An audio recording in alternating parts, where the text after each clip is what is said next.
Democratic Uganda. For more information, contact the organizer of this California chapter fundraising meeting, one Mr. Joel, on his telephone number +1 81 85 71 32 46, or Madam Aisha +1 707 65 55 377 for more information about this fundraising meeting, which will take place in California. The guest of honor will be Honorable Fred Nyanzi Sentam. Ako kabaka wedda akalanga ako. Katugende kokubiri. Akokubiri kasoma bakati. People Power Nation Platform UK public demonstration. People Power Nation Platform UK public demonstration. Location Marlborough House, Pall Mall, London, SW1Y5HX, which will take place on Friday, the 24th of October 2025, from 10:30 a.m. up to 16:30 UK time. Earlier this month, the Commonwealth Secretariat hosted the notorious Uganda's Prime Minister Robin Musafiri Nabbanja at an investment meeting in London. The Commonwealth should be upholding democracy and rule of law in member countries and not closing up to the corrupt and brutal Ugandan dictatorship. Kale bategeza mu nabana Uganda bwanga lya Bungereza ejja kubeerayo okwekalakaasa mu ggwanga lya Bungereza. Endagaano gye basomedde mujja kubira bekikwatako aborganizing okwekalakaasa mu ggwanga lya Bungereza ng'obudde bukyali mutegeere ensonga eyo. Awo tuvuddewo katugende kalanga kasembayo. Akalanga kasembayo kasomebwa kati. Nope chapter, Nope BC chapter, oba Nope British Columbia chapter physical meeting. The physical meeting will take place on 19th October 2025. Address at 41 East Hastings Street, V6A 1M9, Olivia Sky Building, from 5 p.m. until late. Protest vote. Nebagamba nti ngoyagala kumanya ebisingawo, please contact Mr. Ivan ku ssimu ye ey'omungalo Kasaraba M 236 3 3 oba ojja kuwira Mwami Simon ku ssimu ey'omungalo Kasaraba M 672 3 okumanya ebisingawo ku British Columbia physical meeting eya chapter eyo enakoze mwezi 19 ye wiiki eno. Kalanka rekajjo okuba nkakoma aka struggle. Kati awo tuba tuvuddewo obulango babuwedde. Obulango babuwedde, njala mumpitire Nobert Mao. Njala mumpitire Nobert Mao, mumpitire Muhammad Nsereko. Njala mumpitire Nobert Mao, mumpitire Muhammad Nsereko mbadde embeera bidde. Kati kye tugenda osookerako nga sinagenda ku Kigula Lwigi. Njagala kusooka kwebaza. Nga sinagenda ku Kigula Lwigi, njala kusooka kwebaza.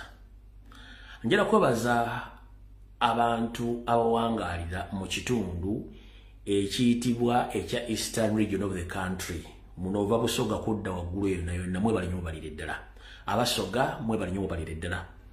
Abantu b'Embaale, abantu b'Ettololo, ab'Ebusiya mwe mwamenye etteeka, mwamenye article etakkirizibwa kumenya mu mwagimenye. Sukaga mutukozeeko effujjo lwalo tewali kyakkola ne tubasiima mwe bali nnyo mwe balire ddala mu nnyo bannayuganda bawangalire Busiya ab'Ettololo abawa mwenna. Naye ab'Ebusiya mumenye etteeka ly'okwagala musussizaawo. Muyinza n'okuleeta abasajja ogenda okuleeta abasaabala okuloga Uganda bubi nnyo kubanga eyo laavu gye mulaze nedda. Nedda. Eyo laavu nedda. So njagala obebaza mwenna abantu b'Ebusiya mwe bali nnyo. Omukulembeze ku hoteri we yasuze abasajja n'abakazi abawanvu n'abampi abaddugavu n'abeeru abakatakketakke bamulusaze ku makyo mubuuzaako nti good morning Mr. President nga laavu eri mu jjiya. Kankuzannyira akatambi okalabe tulyoke tutandike ekigwero kikyaleero.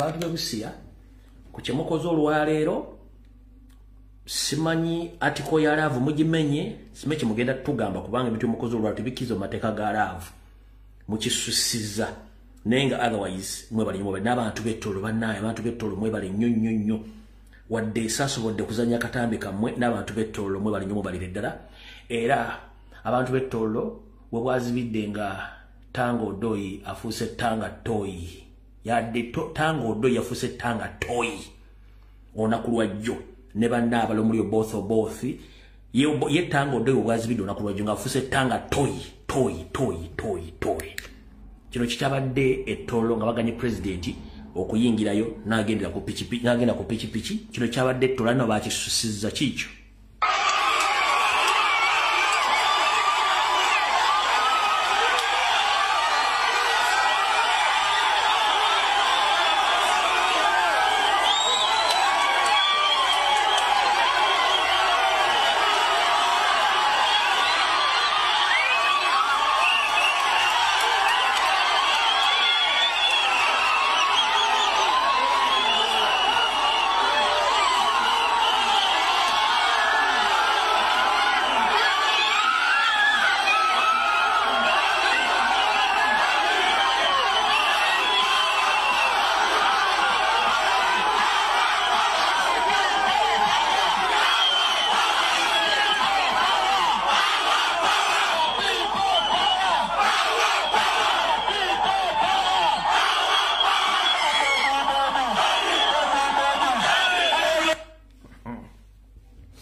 kati njagala kutumirako abebitinisa njagala kutumirako abebitinisa abasoma abakenkufu abanyampire abambala amasuuti ba English speakers nice dressers the Cambridge University lawyers and the so-called lazy fools mbatumiddeko nnyo ekyo kibayita natural love kibayita abantu abatasoma bakulaga love endano gisiba mu kavera ne wetikka mbatumiddeko nnyo abateeketeeke mukama jabba kwatirako nga mutegedde nti teweyita kyotali leka bakikugambe so teweyita kyotali bwe mala okwebaza bwentyo kati njala genda mu security alert obasoke kigula luji basoke security alert musoke kinsoke security alert soke kigula luji kati kansala okubanza program director nze producer nze editor nze musasi nze musomi kuga byonna biri awo sibitegeera nze producer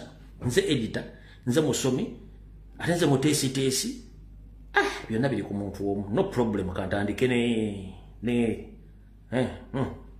tandike n'ekigula luji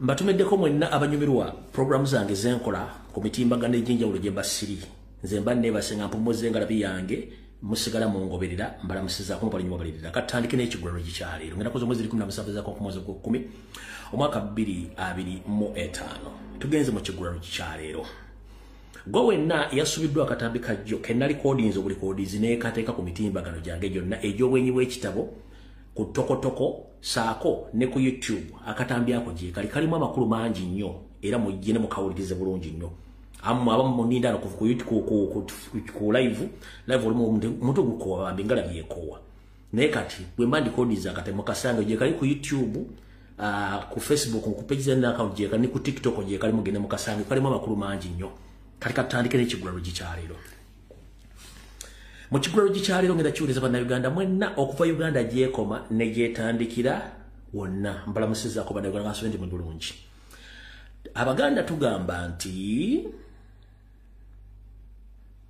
abaganda tugamba nti owebbango bw'otamuwemukira wattu tewebaka owebbango bw'otamuwemukira wattu tewebaka lwaki owebbango bw'otamuwemukira tewebaka ebiseera bisinga mu nneebaka yaffe nga twagala okuwummulamu lwakuba nti bakiteekako owebbango nti abaagulumidde mu mugongo omwo naye kino si kyabbango wekka si kyabbango wekka omuntu alina ebbango n'abantu ba bulijjo waliwo basseko okkomo katandaalo n'omuntu nga ye ekikunta ayagala kyezinga mu bwezinze gwe mpuwe kufuuye ng'ali bulungi nnyo ngane bulangiti obagisamba agisamba agiza ku side yo bate wegendeze mpo yinzo kufuwa kati oyo ina mmoka yamuga nti why kiche kikwezinza mbulangiti nga nange nno okwebika eyo action gyokola gibaita nti webanga wotamu omukala tokola ki tewebaka kati tusimudde mu kigwaro gikyaleero tugamba nti webanga wotamu omukira tewebaka amagezi gabaga mutwe so si mugejjo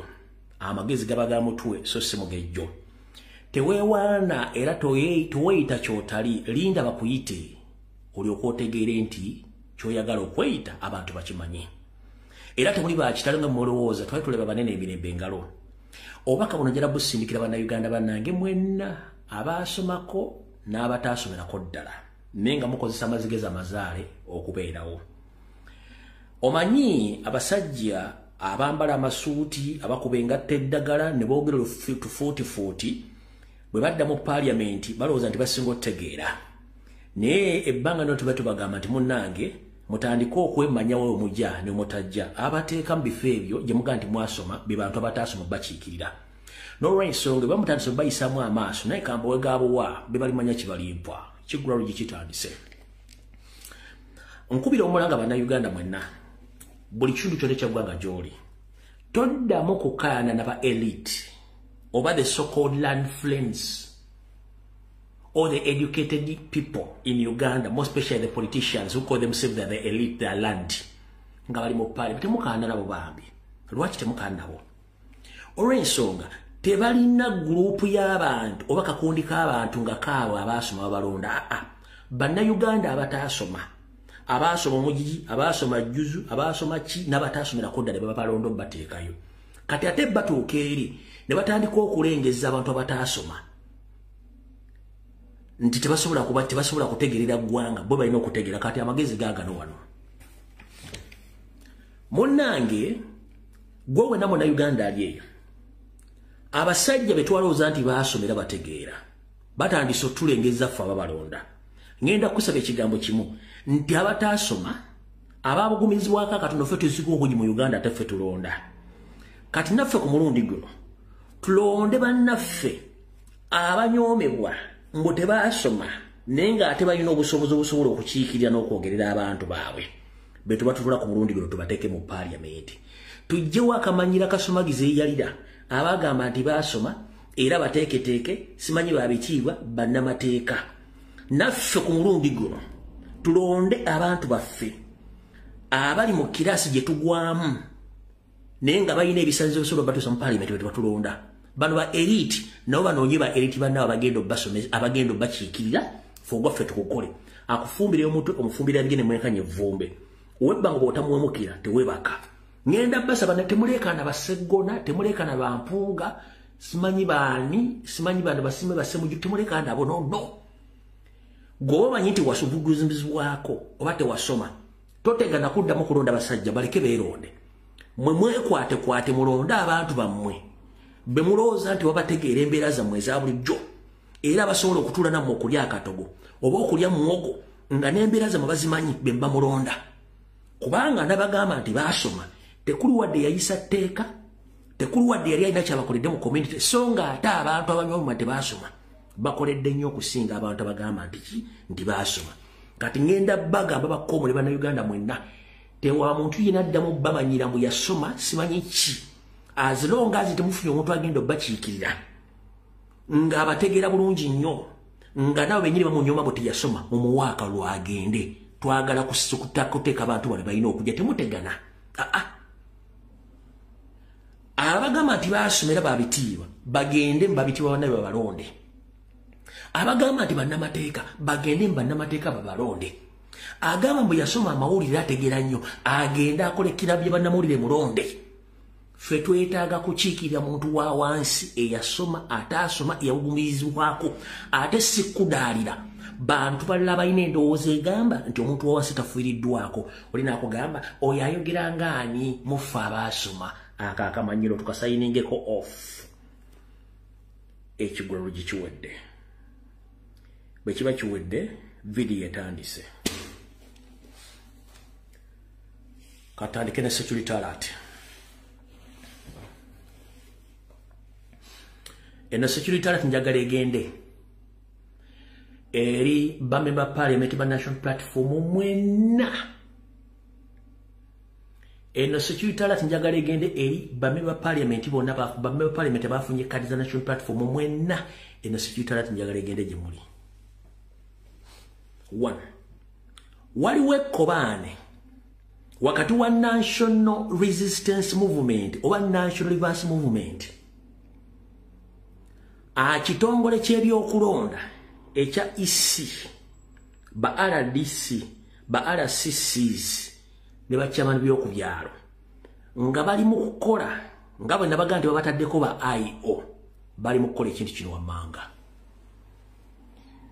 bagala kusuula bakandidate ba national platform bonna bamemba parliament aba NRM bayitewo unopposed ba independent bagenda kikola batya.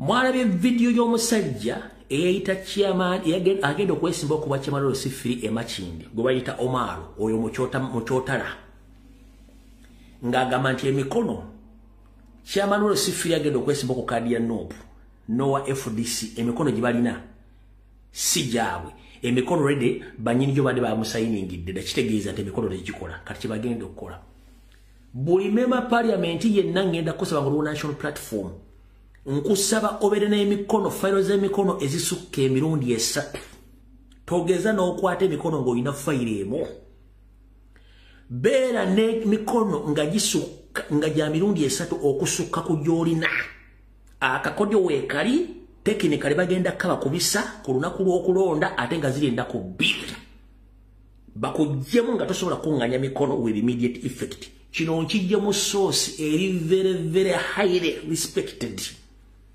manyi kuno same webaka mali mu kunyooka endale mali mu kunyooka nkibategeeza bw'obanga oli kande watu wa national platform ng'ogenda kwesimba ku bambi ba parliament emikono gy'olina gikubisemu mirundi 3 era ne file otambula nazo file gyowa ne baga nti emikono gifaanagana n'egyagundi ng'osubmitting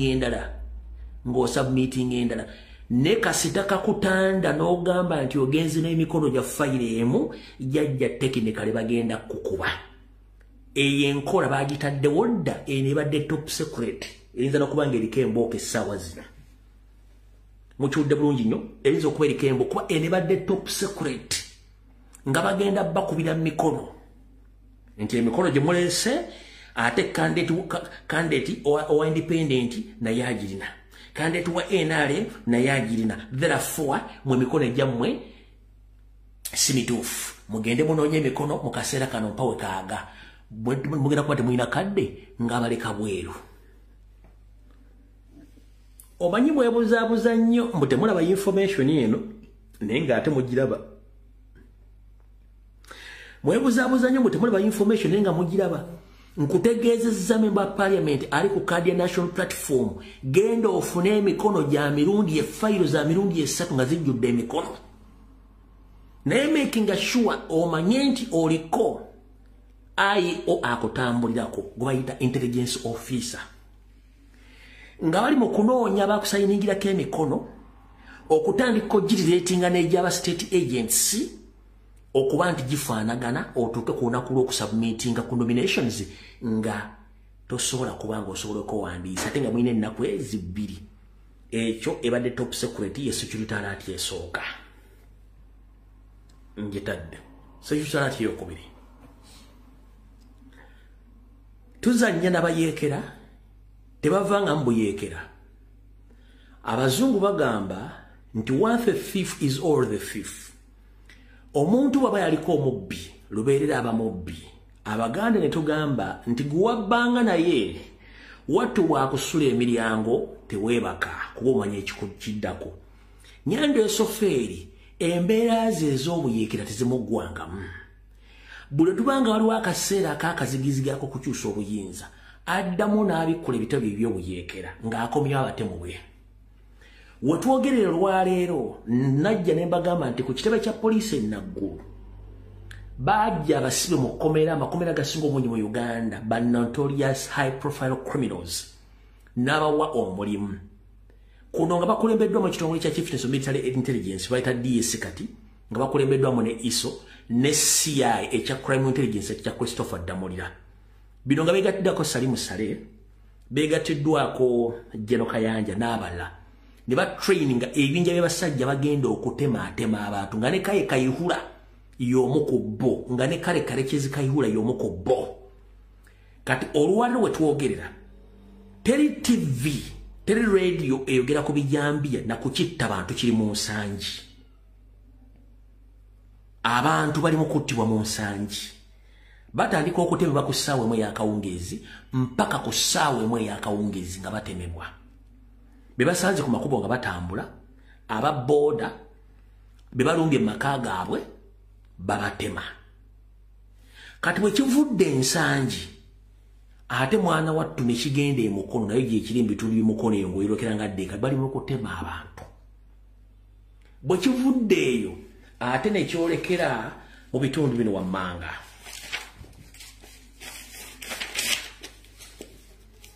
bwe kivudde ensangi ne kidda emukono bwe kyavudde emukono kigenze Ishaka ne Bushenyi Ishaka ne Bushenyi bali mu kutema abantu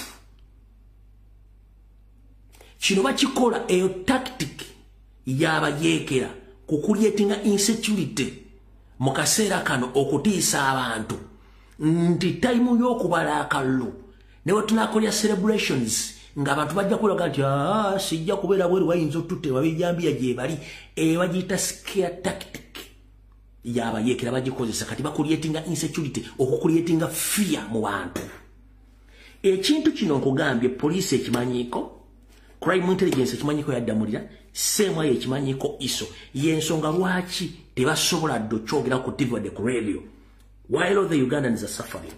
I'm here to inform the international community, more especially all the diplomats in Uganda, that there is a well-planned move of assassinating or killing innocent Ugandans across the country. This move is prepared, organized, and funded by the Office of Crime Intelligence, Chieftains of Military Intelligence, and Internal Security Organization with the help of police. They went around the country collecting the high-profile criminals across the country. They organized a group of those notorious gangs, which were given mandate to go around in Kampala, Mukono, Wachiso, terrorizing innocent Ugandans in the process of intimidating or putting fear in Ugandans. So that's what is taking place right now in Insanji, Wachiso, and it's taking place in Mukono. Right now as I speak, it also been witnessed and we had information from Ishaka and Bushenyi, the same thing which is taking place. So I'm here to inform the international community and all concerned citizens that there is ongoing killing of Ugandans deliberately planned by the state because we are under the decisive elections of out-sitting Museveni in the country. So he's trying to create fear tactics by creating gangs which are terrorizing Ugandans across the country. So njagadde nse kitegere nga nkibavundeko mu luzungu lutonotono abatuba tuvuddewo nga mazo bategeeza ebintu ebigenda maaso mu Uganda nga tebabyogerako. Ngenda kusaba mukulu Mathias Walukaga sa wonna woli nakoledde video jo. Ngenda kusaba wonna woli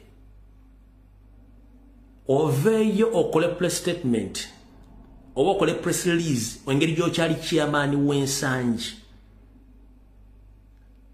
ng'obuulira eggwanga ku butemu obugenda maaso mu kitundu otherwise bw'onoosirika obusirisi nga tovudde gwe ng'omukulembeze information girafulumiza ku bijambi ebiri ensangi mu ggombola gy'okiikirira biyinza okuba nga bijja kugukiramu nga bwe naggambye naye bw'ovaayo n'obyogerako ne bigenda mu mawulire ng'okondeeminga ebikolwa ebyo kitegeeza nti ojja kubeera nga wejjeeredde naye bw'osirika obusirisi bajja kikuteekamu ojja kuwulira n'abakulembeze abalala mu nsangi saako ne mu Busiro East ekiro kyo kimaze security alert ey'okubiri security alert ey'okusatu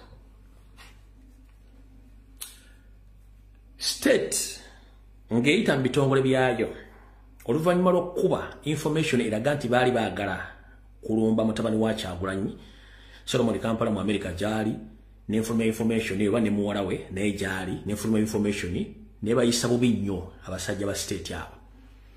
Kati banoonya weak point ya president baagala mukwasaganyamu bamutuuseeko obulumi. Kati baagala kikola batya? Jukira nti president alina baganda abali music industry okuli Mickey Wine saako ne Dax Vibes.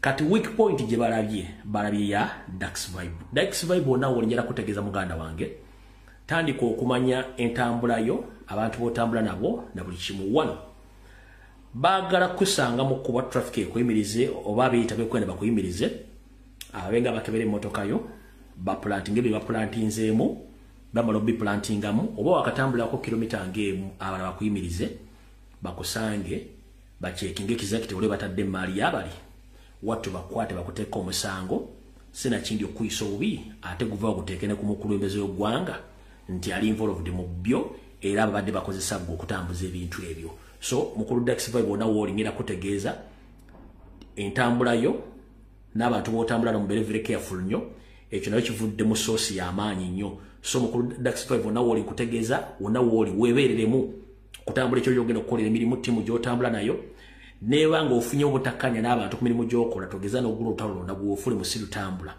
kubanga abantu bakomeza omupula okuzannya emizannyo egyo we bali bangi nnyo balina ne murder cases ne bali mu kutambula kubanga state bwetyo bwekola abantu balina emisango eminene babasindika ku mission okukola mission on behalf of the state kati n'abalina emisango eminene mu Kampala music industry era abasindika okukola emirimu egyo. So be very careful about that. Kati ndowooza security alert nze maliriza katusimbule video mwe munaamanya kimulimba katusimbule video mukusimbula video lwaleero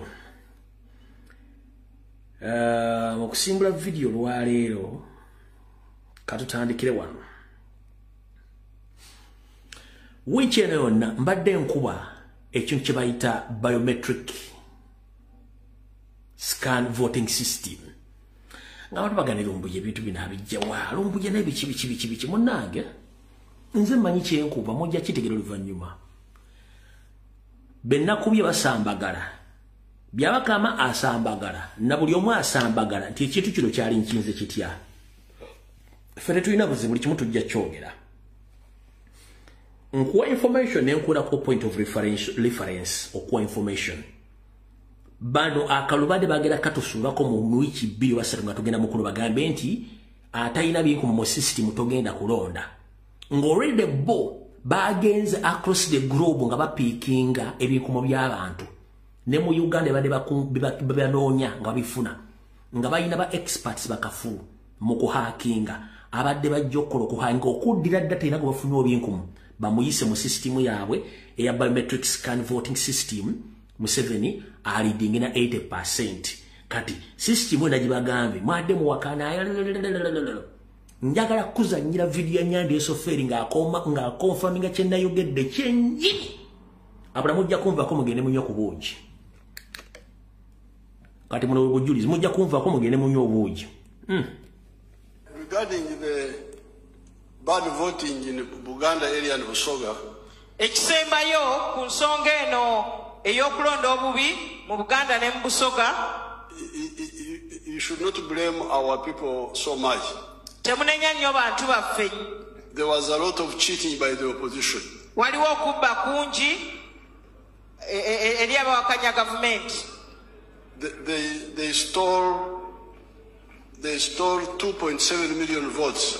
Babba obululu obukadde 2.7. We have got this information. Even recently in Kawempe, they have been stealing all the time. Kawabe wano joli abalamu Kawempe ebbanga lyonna babadde babba obululu. That's why this time yensonga lwaki ku mulundi guno we are not going to vote. We are going to vote only with the biometric. Ku mulundi guno tugenda kulonda na kinkumu. Anybody without a kinkumu will not vote. Omuntu yenna ng'ekinkumu kye tekirimu talina kinkumu tajja kulonda. There will be no manual voting. Tewajja kubaawo okuba kalulu. The voting will be manual. You osura maka akalulu but bamaze okukakasa nti yegwe.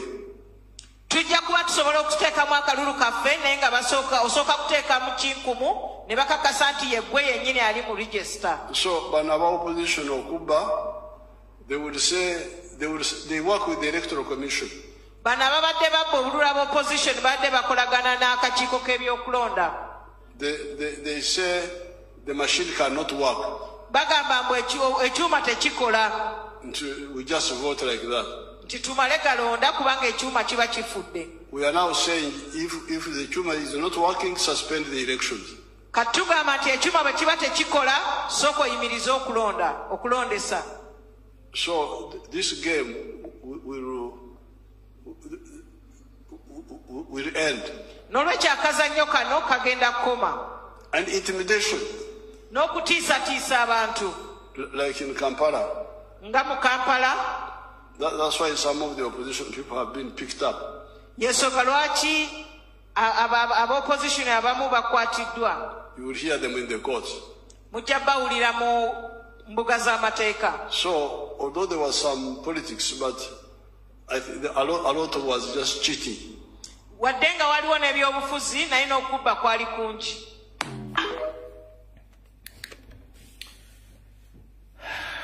Awo kanywero ku mazzi.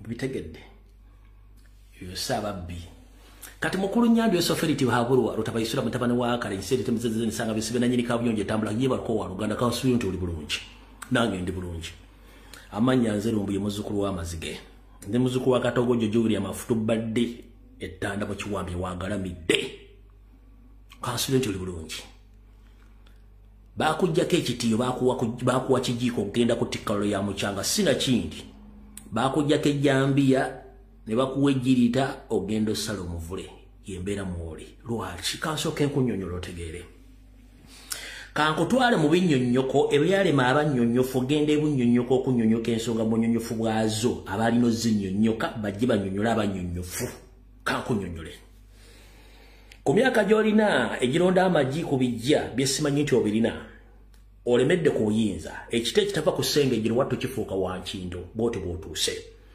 abazzukulu nazzikuno bwe balaba nga jjajjange ye baakolanga buli kyonna ekisoboka omuli okubba sukaali omuli okubba amagi okubba ebikajjo kubanga jjajja windo ziba ziyiise nawe gye myaka gy'olimu wattu bazzukulu bo abatali ffe aba national platform ffe abazzukulu baagala okuga jjajja wummula tukugamba bwe tuti emiswaswangule emiyiri gy'olina mu national reverse movement gigenda kubba n'akabikko omulalo katunde osobola okufandinga election zino nkubuulira lwaki kankunnyonnyole baakugamba ne bakubalira nti era ffe sooka okwate edi mutwe kwata akirewo kivumbi kwata smart wa Bobby kwata General Gaddafi okwate Waisa Mufumbira kwate n'abalala Kyagulanyi ojja kuba omumazi amaanyi kasita okwata oyo akalogenda kukumba kakukumbe kwata Bobby Yanga kalogenda kukumba kakukumbe mukulu nze mbooza akaluwo kawulira kapreso kawulira Abaganda tugamba nti wandikola ekintu okulumya omuntu wattu n'owonzikanga oyambe muyambe ekkiriza kati ebikolwa byonna bye wakola byatuwa amaanyi n'embavu abaana okufuna obuyinza n'obugumu niwankobadde tetuliiwo mugende mukola omulimu ffe muli tujja mu mbeera gye tulimu essaawa zino ndowooza sofalale ze waakalaba be wasiba golooza nabe emizimu gyabwe gikyakoladde balamu kati bagenda kubba ssente n'akabikka omulalo ojja Katonda bakubalira kwata edi mutwe Kyagulanyi omumazi kwata kiro kivumbi Kyagulanyi omumazi kwata smart Kyagulanyi kuba ogwo ninyoko gwe Museveni gwe lindako ogwo ninyoko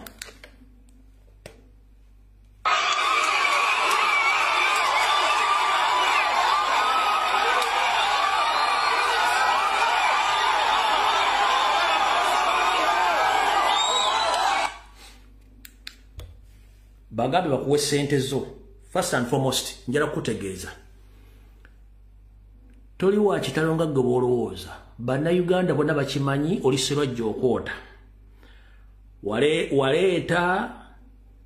wajja n'ennyoko okusawa obuddamu ne mufutubbalako ensi yategedde mu kutegera kye kizibu kye musanze kandi okuvire ku ntono. Bwe mutuula eyo mulowooza eby'okukola bingi nnyo mu bintu bye mwagala okukola tubimanyi era kambyanjula olwaleero ensi ebitegeera mpulira bulungi nnyo mu nkola eyo.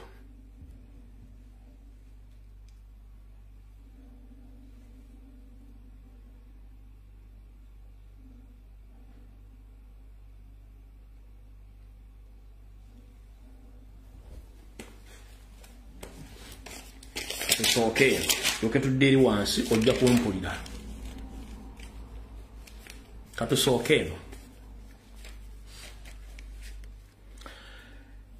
Nyando yosoferire banno njala tegeeze eggwanga lyonna. Mu byana mulimu abaana era ne mu mmwanyi mubeeramu nkidda mu baana mulimu ebyana era mu mmwanyi mubeeramu ebiki amanyi ebiera mu mmwanyi abimbuulire wano. Ne mu mmwanyi mubeeramu emmwanyi eziwoye kati munnange abaawo abangi nnyo mu gurupu yo tebaagala kugamba nefe katukutegeeze. Ndi wano tegeeza bannayuganda mwenna kano ke kakodyo ke mbadde temumanyi Nyando ne banneke ba pulaanize ke kaluwa. Ffenna tukimanyi bulungi nnyo nti ebibiina byonna biri mu mateeka eby'obufuzi era ng'omuntu yenna agenda okuyimirira mu kaguli k'ekibiira bamusoyeesoye ebibuuzo afune kaadi. Bw'aba tagifunye etteeka limugamba nti goberera oyo aba afunye kaadi. Kati oyo atafunye kaadi yenna bw'agamba tagenda kugoberera amateeka ga kibiina n'agamba nti aze independence n'abagambe oyo si waffe oyo abeera state agent. Ompulira bulungi abeera state agent. Kati kana akakodyo bakakoze bwe bati. Oluvannyuma lwa Nyando esofeeri okulaba ekyabadde mu Buganda just a mere sample district 3 ze yatambuddeko. Ebusoga y'ekifumba mutuku Simba wakati. Nyando kambulira abantu ze ndiwo kuswaza. Oluvannyuma lwa Kyagulanyi okugoyaagoya n'avuunika n'akuba Busoga n'agiwali. Nyando alina okuddayo ababuulire. Mukimanyi nti okuva Kyagulanyi yava mu Busoga Nyando esofeeri tannagenda naye akaspendinga 100 billions Ugandan shillings on a ground. 100 billions agenda okutuuka nga wali yaddeko nga Anita Amongi wa Brown wa Buraka wa Pinki wa Kakobe enalinga gonja ayogeranga ali mu Bugundi ubuspeaker bwa simu zine zive China bwati bwali kati yakasipendinga 100 billions Ugandan shillings za spendings agenda okutuuka Busoga nga bali yaddeko nga Anita Amongi wa Buraka wa Brown wa Pinki wa Yellow wa Kachungwa ate zengalo wa Buraka and White bwaba ayogera oyinza okuza mu busumbu China tategereka kali awo 100 billion Ugandan shillings na yera buli watu kamugamba be tetwagala kumanya bibozibozi bya Museveni tetwagala kati zina 100 billion shillings zaka spending ba Busoga nga tanagenda ompulya bulungi nnyo. Kati kakodyo kyakali wano kaakano bagamba bwe bati nti ba independent bonna ba NRM owa NRM mutuufu yona atali mu uniform ya NRM Mr. President kuno kwoli ne ba comrade kuno kwemuli ba independent bemulabe sawa zino ye pure NRM 100%.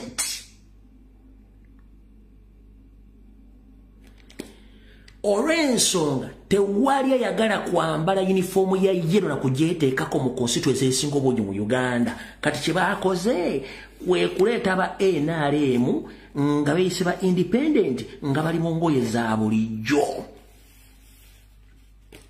Mr. President mpuliriza bulungi nnyo. Buli yenna yajidde ku independence ye pure NRM kada ono yajidde mu uniform ya NRM oyo nedda kubanga public tegenda mulonda. Kati bana bajidde ku independent beba NRM bagenda kikola batya mpuliriza bulungi nnyo. mu system yabe bagamba mbu Buganda yaabwe bajagala ne busoga yaabwe ne wa kati mbu Nuupu bwe fronting omuntu ono ng'alina amaanyi nga baddira owa Nuupu yennyini gwe batawadde kaadi ng'ajjamu esimbako kati ng'owa NRM mbu yajja funa maximum vote nga sinjawulemu kati owa Nuupu agaba n'obululu nono abadde owa Nuupu mbu kiba kiwa enkizo owa NRM okusigala ng'alina solid results kati bwe kiba kiganya okubalansinga wano ate baddira buddizi results z'owa NRM nga bazza owa independent oye mathematics ngamba nti otegedde tugende ku mboozi endala ngamba nti otegedde tugende ku mboozi endala saagala kulwawo akakodyo mukategedde akakodyo mukategedde yellow is no longer a problem in Uganda. The biggest problem now, those who are planning to contest as independents, those are the pure NRM agents.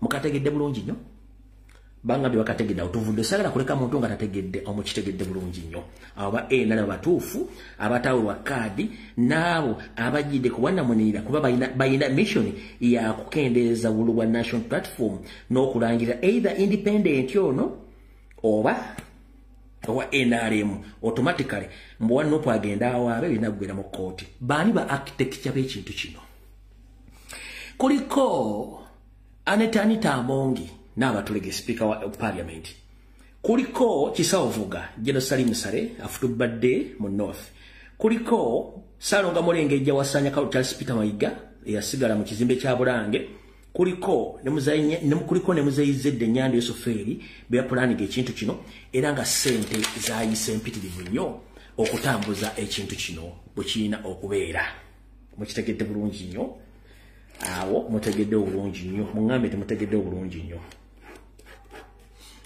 katugende ku nsonga endala kati ku nsonga eyo ng'okitegedde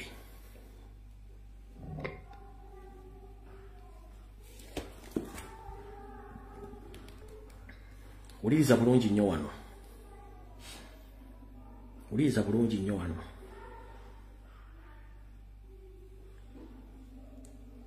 eno point of reference Kyagulanyi buli gyagenda agabatiiki ngambulera kitegeeza tagambanga ko batiiki ng'ababaka baffe ate naye enjogera yembi nnyo tereeta unity alina kwogera atya anti ye kati yowa is either him or not that is good. Kati CEO wa Uganda Fisheries and Advocacy Company CEO wa Uganda Fisheries chairman wa kulira obugege mu Uganda akugambye bwati kankakoddiremu Kyagulanyi buli gyagenda agabatiiki ngambulera kitegeeza tagambanga ko batiiki ng'ababaka baffe ate naye enjogera yembi nnyo tereeta unity alina kwogera atya anti ye kati yowa is either him or not. Kati CEO wa Uganda Fisheries and Company Advocates Mukulu Nsereko Muhammad wakola ekibiina kyo kibayita ecological pushcart wakola ekibiina kyo bayita ecological pushcart nga gwe nannyini kyo constitution ekuwedde obusimbawo abantu bo okuva ku kansala okutuuka ku president wakikola nedda bw'ogamba nti Robert Kyagulanyi Ssentamu agenda gaba abantu tebatiikinge umbrella tebatiikinga muntu mulala njala kubuuza nga bwe wali okozeeko ddi memorandum of understanding between you and his excellency Robert Kyagulanyi Ssentamu nga ddi eyo memorandum tebangawo kati gwe agamba nti Kyagulanyi agenda agaba balonde umbrella gwe sofa wakagenda kulaala ezize mmeka ngo mu campaigningira mukulu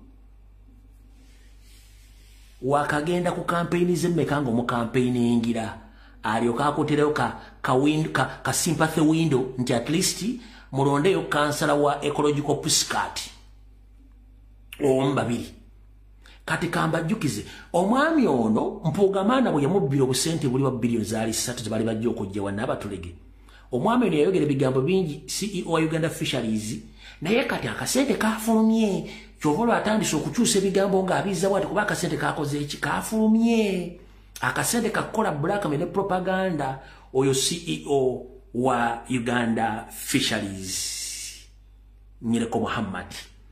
So mu alana gye tulimu ffe twagenze nga kibiina kya National Platform tetwetaaga muntu yenna kubanga tukimanyi 100% ebibiina byonna biri mu Uganda Museveni yabiregisteringa era biinako obuvunaanyizibwa era mwenna mulayininga ku saidi ye si ku saidi y'abantu to prove you wrong. Akatambi kano kujja nga saakatadde wano lindako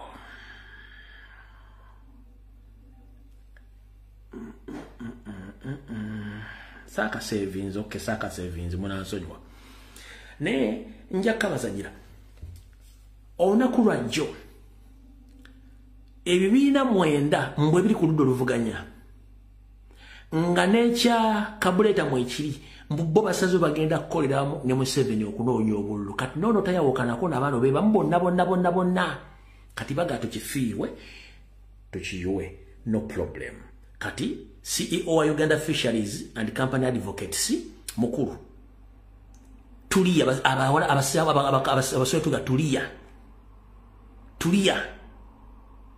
okitegedde tuuza wansi akabinako tuuza wansi omutwego gwerinda kulinzi kijja mujja kitegeera okitegeera era nawano kankuddemu nga sinagenda ku kintu kira nano kankuddemu kubanga sina budde bugenda kuddamu bulala nano kankuddemu yagambye bwati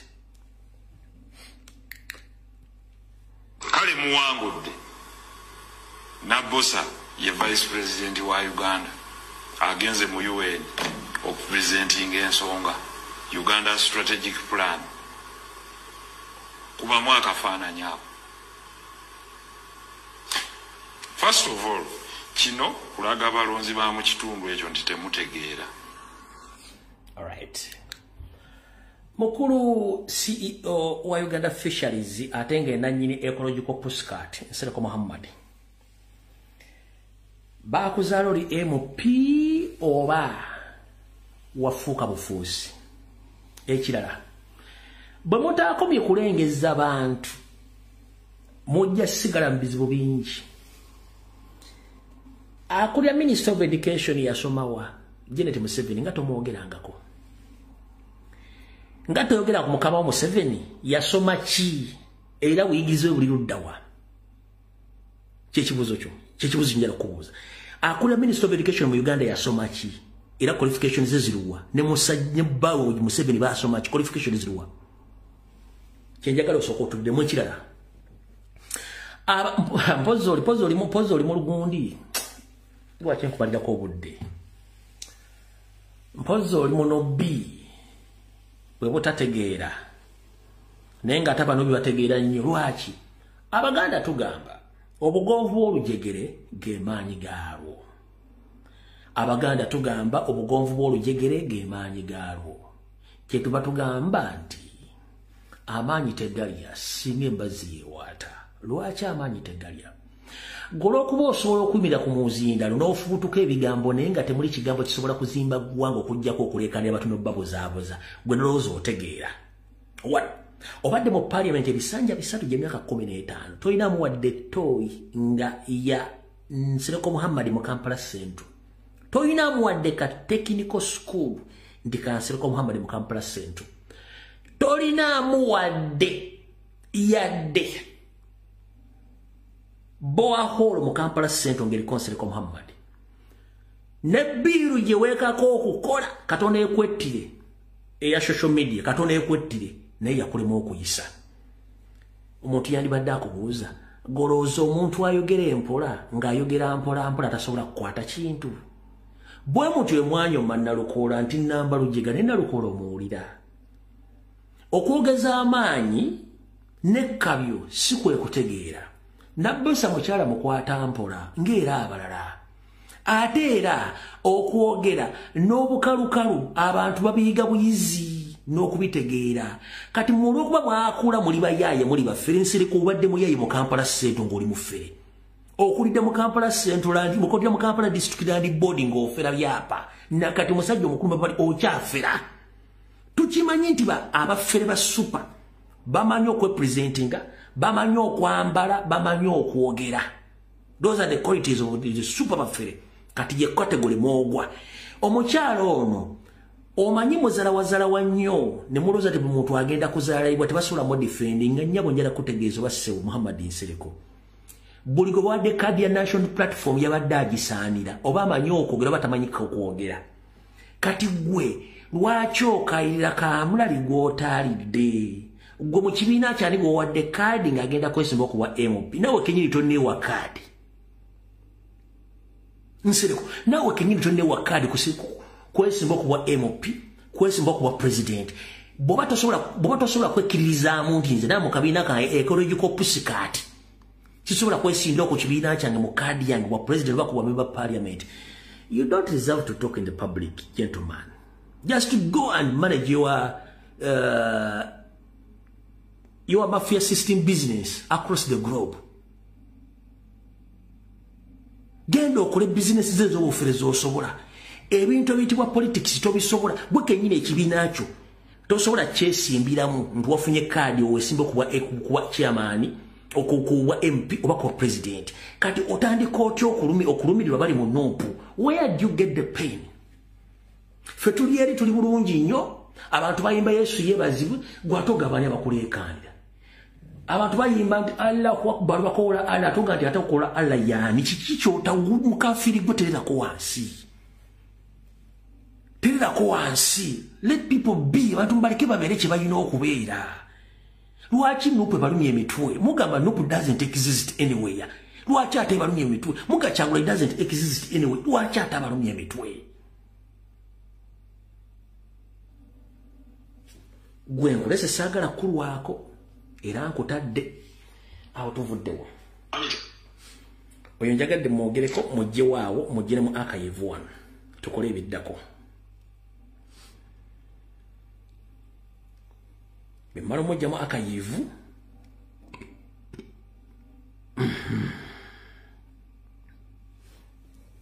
oba nkugattiremu noono lwandi different muno nga sinagenda mu party tu ya video osooke nkugatte noono mukulu Nobert Mao gye balikosebo kansole nti oli bulungi gwomu ku bantu abatunula mu kamera ng'osobola okwogera n'okukonvinsinga bannayuganda but unfortunately byeyogera tesi byokola lwaki ozoogera ebigambo bingi nnyo watuukako noga nti NUP bwe kiba kyetaagisa kugenda ku kitebe kya gifukamira ejje mu iPod ngenda gifukamirira NUP negaffe tukyetegereza kati obudde butuuse mwadidde sente mwazitadde mu parliament NUP gye ino zijja ate bawandisa application bayingire ate ogaana lwaki ogaana kubanga mukimanyi amateeka ge mwadde mutaddewo okusibira NUP ebweru tegabayamba kati ate musindika NUP ereme kuyingira iPod kati mba mukoleraani kitegeeza mu baffere kati ogenze n'okola akatambi olwaka press conference n'oyogera ebigambo bingi nnyo naye njagala kukola mu forensics mu katambiko kano nga n'abali kola bagenda kukola mu forensics katono nnyo ogenze n'oyogera ku ba foot soldier n'ogamba nti ba foot soldier bamisiriidinga abakulembeze n'abakulembeze batafokasinga yensonga lwaki politics mu Uganda afudde bwotyo bw'oyogedde ngera kugamba nti nga sinazanya katambi kano ensonga lwaki Democratic Party teriiwo because you didn't listen to the foot soldier of Democratic Party. You took yourself to be more important and more spirited than the foot soldiers, and you decided to sell the party to NRM. So you don't have any moral authority to talk about the ongoing generous work of National Platform and the foot soldiers, because His Excellency Robert Kyagulanyi Ssentamu can sit and listen to the foot soldiers because they are the one making the party to move on. Why? Because the biggest number of foot soldiers, they are rotting in different prisons across the world because they can't speak on behalf of the party. But for you, instead of handling Democratic Party and listen to the foot soldiers of the Democratic Party, you decided to silence them and you sold the Democratic Party to NRM, as simple as that. So, however, in the national platform, the entire leadership of the national platform, they listen to foot soldiers because are the people who are making that party to move. Do you get me right? So, please, when you are yapping on social media and mainstream media, remember, politics changed from where you thought that the intellectuals, they decided for the nation. No, that is wrong.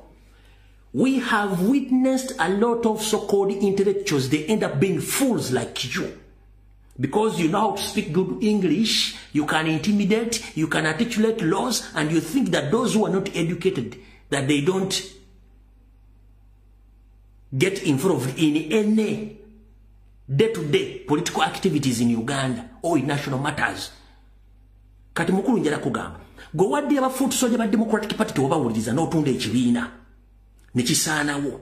Kati tosobola kuŋŋamba nti oli minisita w'amateeka ng'okola mu gavumenti ya NRM ey'abatemu gye wavumiriranga nga ne mu ICC eriyo affidavit yo nga you confirm Museveni is a terrorist, nga Museveni is the murderer, is the one who massacred the people of northern Uganda. The same fool, you are coming on the mainstream media defending Museveni, working in NRM. You think we are fools? We the modern foot soldiers. Tuli bazibu nyo. Tuli ngenja lero mechiro. Muliza katambi kano. So, I wish to warn the so-called foot soldiers. You are making your leaders to make mistakes. And the leaders also be leaders. How can I say, I'm a leader, but I'm saying, Katuragewa, where should we go now? And they say, now go here. Then you say you're a leader? That's not leadership. A leader must go ahead and survey the place. In the Bible, we have this. All right, you said that the leader must go ahead and survey. Let me be brief and precise to that statement, that the leader must go ahead and survey. Let me ask you the simple question. Why do you move around with the security? Because you send those security guys to go and do survey in the place where you're going to sit or to have lunch or where to sleep. Let me ask you one question. Why is it that before Nyandi Osofo, your boss, attend any meeting, he first send his spies and the agents to survey before he attends that meeting or he meets someone else? That is the work of foot soldiers. In Noop, before the presidents get engaged in any political activity, he first send his foot soldiers to survey and to engage with the community. You understand what I say? So when you come out, you say that leaders must go forward to survey. To survey what? Are you a fool? Can't cover them. The place. In the Bible, we have the story of Moses. Moses led people in very rough terrain. But because of confusion, they took 40 years. I'm told that journey from Egypt to the promised land is a journey of maybe 11 days on foot. If you are walking non-stop. 11 days. Why did they take 40 years? Because of confusion. So Uganda by now should be a very highly developed country, very united and strong, a superpower. But because of the followers are misleading the leaders. The leaders don't have confidence about their own vision. They lack conviction. So if I'm a president of a party, how can a foot soldier tell me, how will they see you sitting with the dictator in the same tent? I am your leader, and you have a choice. Go and follow someone else. That's the new DP that we are building. That if you think that you are too good for what you are doing, this gate is always open. There is always exit. So please stop misleading the leaders of NUP by posting on social media. I see people are dramatizing it. They are bringing old statements. People grow. People grow. Let's assume that they have... All right. We glow up, but in a very stressful situation whereby even the oxygen is not enough for us because you've occupied the whole place with your nonsensical statements. Mr. Mao, you are serving a dictator. For us, we are not serving a dictator. We are fighting for freedom to unseat the dictator. So, your main objective is to see your boss Nyandwe, Yoseferi Museveni, alongside with His Excellency Robert Kyagulanyi Ssentamu. That is your main point. But let me tell you one thing. It won't happen. It won't happen. Byonna byogere tekijja kubeerawo. Ompulidde bulungi nnyo ekyo nkigambye. Ate mu bantu abalina okwogera toteekeddwa kwogera olw'ensonga go kwennyini kye bayita opposition. You oppose each and everything which is not good for that country. So when you so-called opposition, you sit with a dictator who had ruled the country for 40 years without anything left for Ugandans, and you come out with such nonsensical or senseless statements, that means you are fool. Go and eat waters. Mao, go and eat waters. You can translate it in the way how you feel like to translate. Go and eat waters.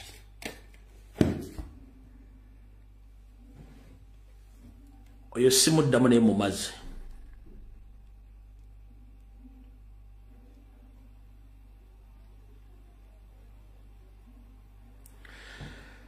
Kati tugenda mu part 2.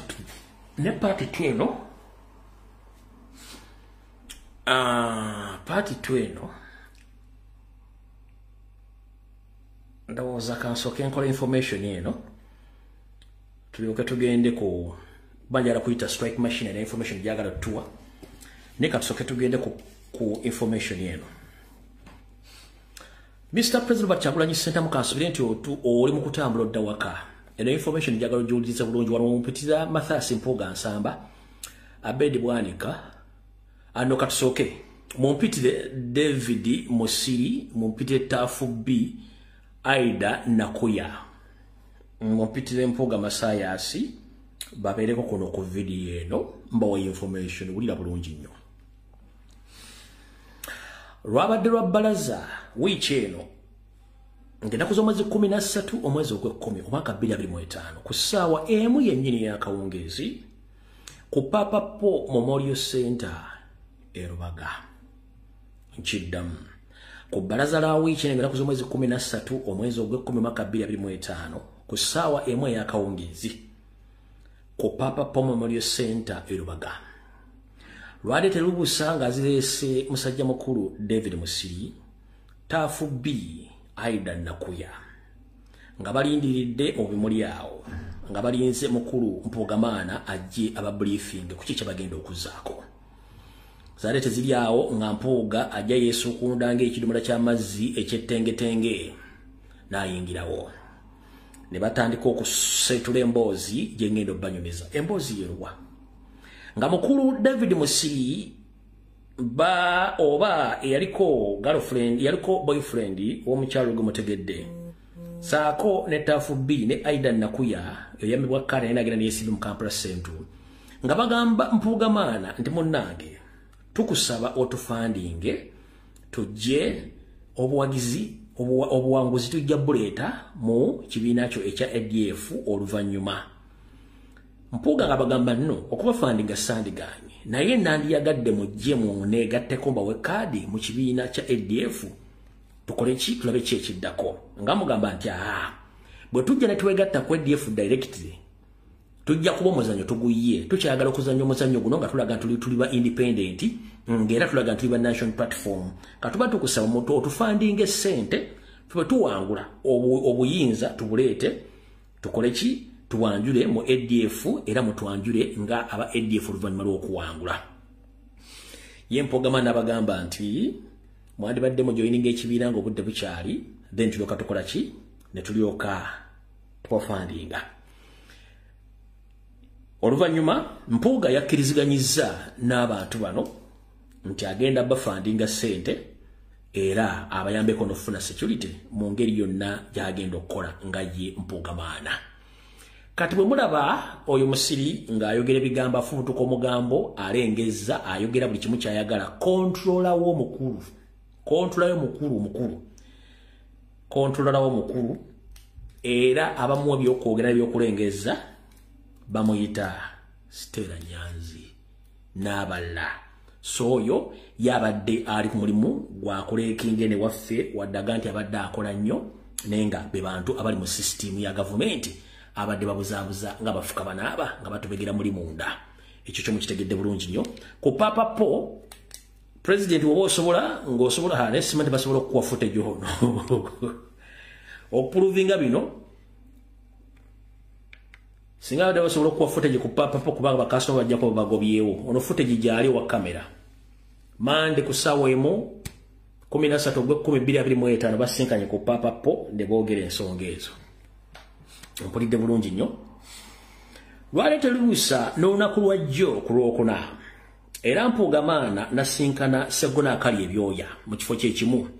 Kati kye tuzudde okuva natandika okukuba abantu bano bakolera nnyo ku Popopo Memorial Center. Enkwe zonna bwe ziba tezikoda ku Popo Memorial Center zigenda ku Serena Ekigo.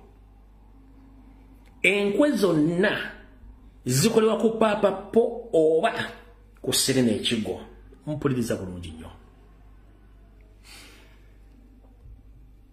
Wetwogerera essaawa zino ku lunaku olwokuna lwajjo Mpuuga era yasinkanye Sseggona akali ebyoya ku Papa Memorial Center.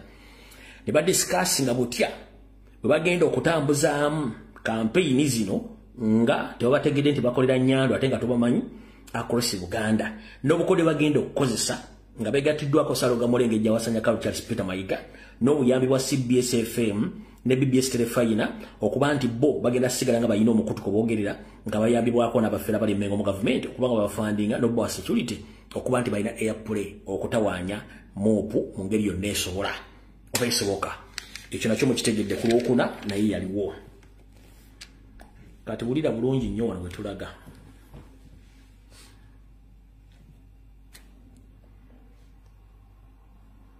Wano wenjagala onoonyeze Mpuuga, onoonye Abedi Bwanika, onoonye Sseggona ne Betty Nambooze w'Empigi. Before nga sinakola statement eno,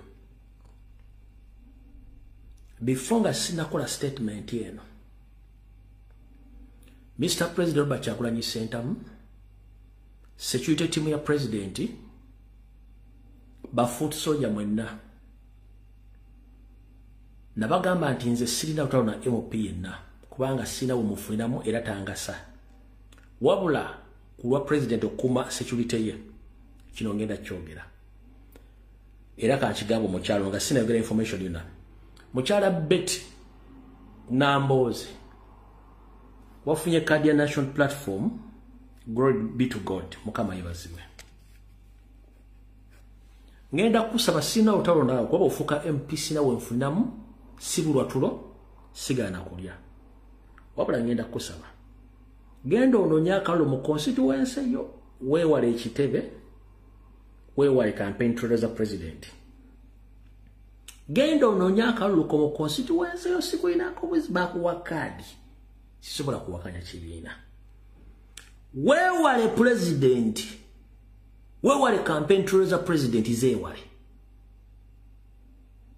bafutu soja mwena ne security ya president omukyalo ne bamuwa kadi which is okay sikinako buzibu ne kubye ngendo bagamba mukyala gwe genda mu constituency ono nyaka luku weewale campaign trail ya president weewale ekitebe kya national platform oba weewale okuyingira office ya president. Sikulinako buzibu era nze mbadde sikulinako nga sikulondoola nga ebizibu mbayi nnyo nenga sikulondoola. wabule no meeting je mubadde ng'onaku z'omwezi 12 omwezi ogw'e10 ku Serena Ekigo kankwabye. Mr. President ng'otambulodde waka wuliriza bino ngina kusoma mwezi 12 omwezi ogw'e10 mwaka 2025 ku Serena Ekigo wabaddeyo okusinkana wakati w'abantu bano wammanga Speaker Anita Amongi Sseggona Akali Ebyoya Abedi Bwanika Namboze Betty ne Mathias Mpugamana babadde mu meeting eno mpuliza kangaddemu ngina kusoma mwezi 12 omwezi ogw'e10 omwaka 2025 ku Serena Ekigo wabaddeyo okusinkana wakati wa Speaker Anita Amongi Sseggona Akali Ebyoya Abedi Bwanika Betty Namboze bine bayogedde mpuliriza bulungi nnyo.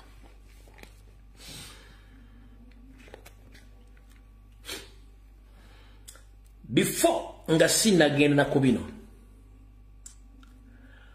mukulu Mbogo sikumanyi bw'ofaanana ne bw'oyinza okuba omanyi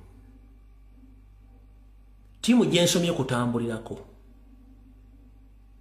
tiimu gyensomye ekutambulirako ne ba security operative bakutambulirako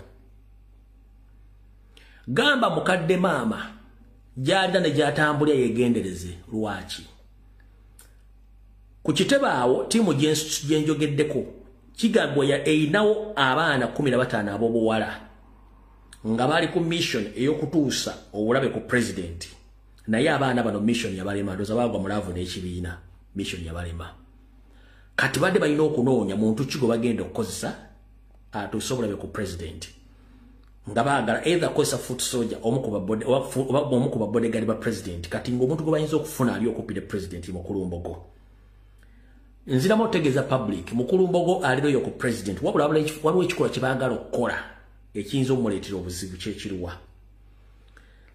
baagala sooka mufuna muge tugenda kuwa $2 as long as nti osobola tukolera ekintu ABCD nga kirina okujja obulamu bwa Kyagulanyi ekyo Mbogo tasobola kikola wabula bw'agaana okukola ekintu kino abantu bemmenye bapulaanize okukwata nnyina wa Mbogo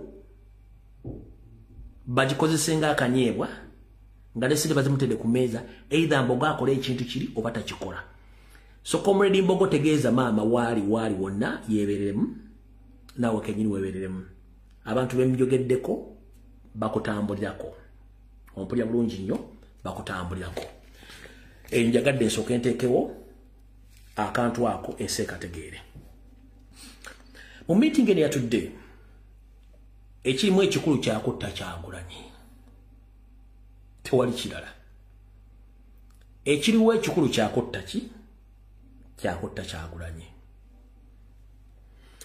mu meeting eno yatudde baagala okukozesa omukisa gwonna oguliwo okutta Kyagulanyi bwe maze obbagabiri byonna bibadde bapulaninga ku Mbogo Mpuuga Saka Abedi Bwanika bagambye Speaker Anita Amongi nti ekirungi ennyo tubadde tulalikirira nnyo nti Betty Namboze ayinza obutafuna kaadi owa Betty Namboze ow'empigi gwenjogerako so we mukono ow'empigi yaani amanya ge amazungu yaani ow'empigi yaani amanya ge amazungu kale kanteeko Namboze ow'empigi Teddy Namboze yes Teddy Namboze si Betty point of correction ngamba Teddy Namboze yabadde in attendance Teddy Namboze so si Betty Teddy Namboze I repeat the statement and it's a point of correction I meant to mention Teddy Namboze not Betty Namboze Betty Namboze is from Mukono Teddy Namboze is from Mpigi so I'm talking about Teddy Namboze of Mpigi mukitegedde bulungi nnyo mu meeting ne bagamba Speaker Anita Amongi kiri ekyagundi bwe kigaana ekyambogo tiye ekirungi Betty Namboze Teddy Namboze simulwaki Betty lizigira mangu Teddy Namboze yafunye kaadi tiye bwafuna kaadi ene genda tuyambako nti asobola otuukirira presidenti oba asobola otuukirira Robert Kyagulanyi Ssentamu n'amuwa kanyo kawulide mu ngeri yonna kubanga kati alina access etuuka ku presidenti mulaalizi oba mu yafeesi n'amutuukirira n'akola kye twagala. Bwe kibanga takisobola at least asobola otufunira abamu ku bafuutu soja abawala n'abakolako omukwana ate bo ne batukolera omulimu ogwo. Ompulya bulungi nnyo. Teddy Namboze ng'amegeredde ng'akabwa akasibe ku ggaali mu ddoboozi ery'eggono eririna akakazi ku mutima akasitudde ne firiji ku mutwe. N'agamba ekyo nja kikola. Ekizibu kyabadde nadde ntidde butafuna kade kati nafunye kaadi. Anti mmayi bw'ayogera omukazi ng'alimu amannyo bw'ati. Ekyo nja kikola. Kyenadde nalikidde nnyo butafuna kaadi ne kati kaadi nagifunye so na access. Nsobola obbikola ebyo. Mukazi gwe mbadde screen akola otalebwa efujjo lonna lyewakola nakuleka. But bwe kijja nga otula mu meeting ezigenda osaanyawo mukoddomi wange ezigenda osaanyawo the first Muganda okubanga asobola okukuba Uganda from west up to south, from south up to east. Halenze bwe nakukwatako ngenda kuyisa bubi munnange kubanja kunonyesaako n'emiggo ku gulawundi ne kulana esobola okunonyesaako emiggo ekyo kyo nkikubuulira.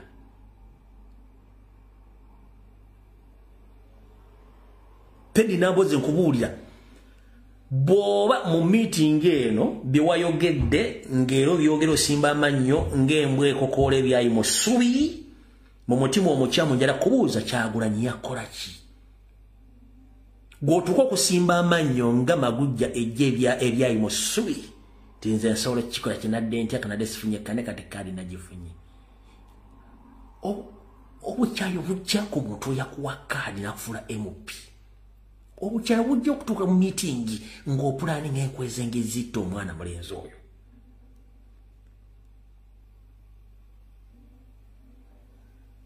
Njala kubuuza obuzibu obujja luddawa? Wano waliwo mu America ne bakubuuza ebibuuzo nga bembagazanga kabwa kasibe ku ggaali ngero lya weekazaakaza ng'era state mafia akubiddwa.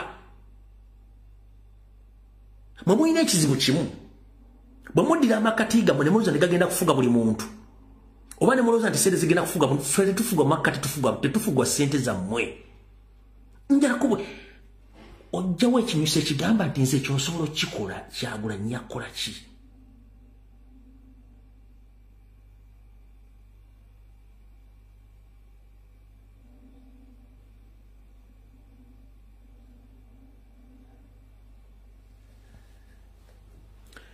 Ekyo n'agamba asobola okukikola era asobola okufuna access kuba yafunye kaadi.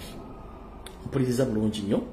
N'agamba nti era asobola okufuna abawala ku kitebe awo ne bamukolera omulimu gye baguba gumulemye ne banga bagumaliriza bulungi nnyo ku nsonga eyo. Kubangira mu meeting eno bano bayogeddeko bampuugamaana ne bani nti balinawo abawala baabwe 15 naye abaana abo mulimu ogwo gw'abafairing ogukola. Nebaga bagenda kukozesa method zino. Kati mukulu Mr. President sebo wona woli security team ya president mbegayiridde omukyalo yagende mu constituency na nyano nyakaluke ku kitebe waddembo okudda nenga agenda mu office z'abalasi ya president wano okusinkana president tomulirana.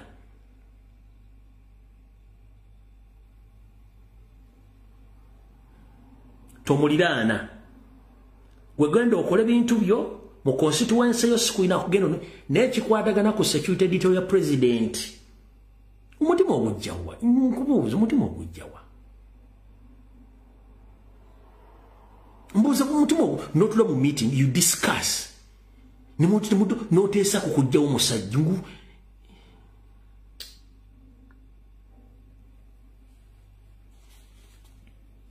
bano nokala abedi bwanika tubamanyi kuva dda nkwezenge mpuuga gano si mawulire segona akali ebyo yagano si mawulire naye gwe omukazi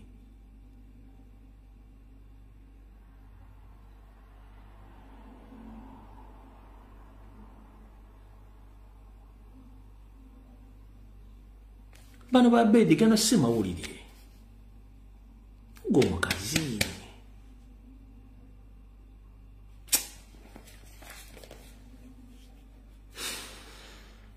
No problem amawotuvuddewo. Mukwogera Abedi Bwanika yagambye bw'ati. Ba foot soldier we bali nga banyonyedde situation ya Mbogo nga bagenda ogikola ekyokuwamba nnyina bakole kye baagala balyoke bafune kye baagala mu nkola eyo. Bonna lumunga bassa kimu ng'enkuyege nti bakkiriziganyizza nti bagenda kukola omulimu ogwo ng'obudde bukyali basobole okubanga batuukiriza ekigendererwa kyabwe ekyokuggyawo Robert Kyagulanyi Ssentamu mu ngeri yonna esoboka. So here is my simple question towards Speaker Anita Amongi.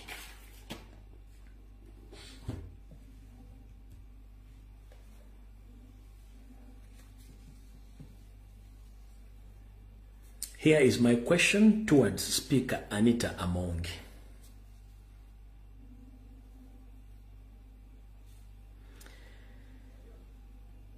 Why do you hate His Excellency Robert Kyagulanyi Ssentamu? Why do you hate him in the first place?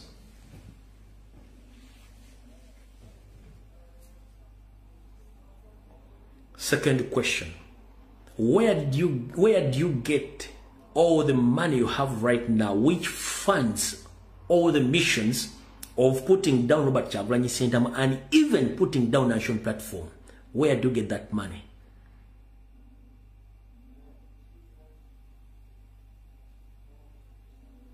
Third question.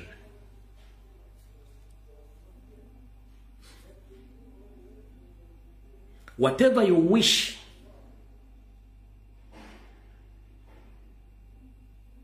to happen to Robert Kyagulanyi Ssentamu, it might happen to you, sorry.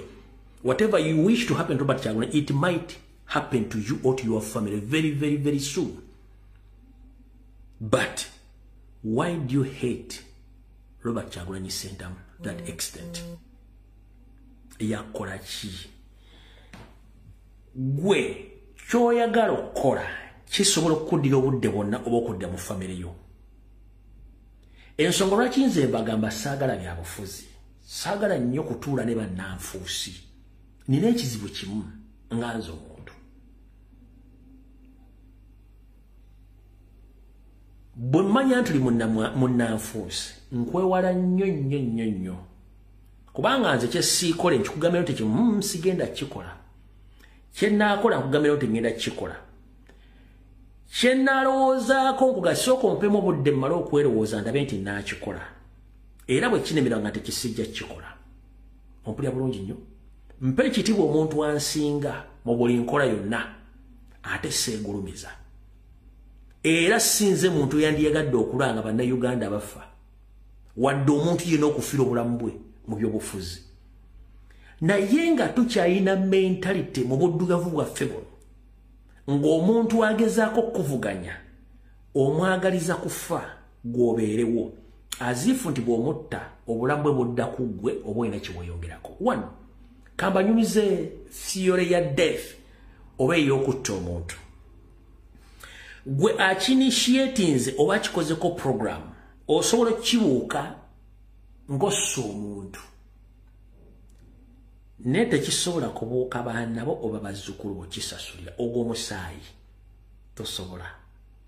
Ate naawe somewhere kadde wakuwa chance n'okaddiwa ekintu ekitidde somewhere kikwata ekyokutta abantu nekikuteeka okirina okuteeka. Abantu abasinga omuti tebwetege gojje wege baga ate gundi omutemu mwetegereze entambula ye enneeyisa ye enjogera n'ebikolwa bye era ebigabo bisatu bina bitanagati oyo mutemu era zembeera zaabwe feesi bwaga nti agenda kutekyukirawo kubanga balina ekintu ekibatambulirako. Kati nganze sisobola kwenyigira mu kutta muntu Katonda gw'ataggyeewo. Ebizibu ebirumba abazungu wadde bali more advanced than we Africans bakola atrocities mu myaka gya 2023 mpaka olwale bakyabikola balina ebintu ebibatambulirako wadde balina buli kimu balina ebizibu ekyabali bazungu mujja kunjulira mukira bulungi nnyo balina ebikolobero bijje batambulirako history waabwe si mulungi kati nabana abantu mu Uganda abalina ebikolobero by'okutta lonyi za famire zaabwe ng'oli yali kafulu mu kutta abantu mirembe giri emikadde gyonna famire yaabwe talina werabikirako Museveni esaazi akyali abutera kubanga akyali mu kateba keefutubaddemu kanaavaako togenda kudda okula ku muntu n'ogu era bajja sulanga balogootana oba muzzukulu we oba mwana we oba ani kubanga ekyo it's a cross generation curse it's a generation cross cut kutuukira ku buli generation as long as it waliwo omusaayi gw'omuntu oba weta mu kutta omuntu yenna nga takulinako musango lwaki edi muntu ali mu kkomera bw'aba talowooza ku famire alowooza busungu bw'alina ku Museveni olw'okumusibira obwereere kitwale nti kirijje no ku baana bona basibye bamaama ne bataata ne baganda b'eŋŋanda z'abantu Museveni basse wano mu generation yaffe y'obufuzi buno buli omu ekintu kyaloza Museveni ekyamusala z'amusabira tugamba nti kamwa kabi oba akamwa katonzi ekigambo kyenfulumya wano in fact kansoke mbalabula ekigambo kino mwena gye muli mu nsi yonna olulimi luno olaba olulimi lutonzi waliwo omuntu ng'akugamba ekigambo ne kihappening nga takatakuteeko takuloze just ng'olulimi lwalwogera ekintu kyappeninga omu kyobola watu gati senga bwakolimira no si senga nti akolimidde naturally waliwo abantu nkato yabawa ekintu ekyo ng'akugamba ekigambo ne kituukirira so olulimi luno ki kati essaala obulumi n'emiranga abantu gye bakaaba ku lwa Museveni buli mwana we n'omuzzukulu bagenda kiro zaako eri abantu nga n'okusomesa omwana amala tunda kabuzi nkoko oba aseetudde olwanyi abaana bwe balooya be ba doctors be ba nurse be bali mu office za government naye ennyanda esoferi ne banne abalina obugagga okumala emyaka 4 asingamu obuyigiriza empoza akola mulimu ki nakyo kakibuuza empola asingamu obuyigiriza akola mulimu ki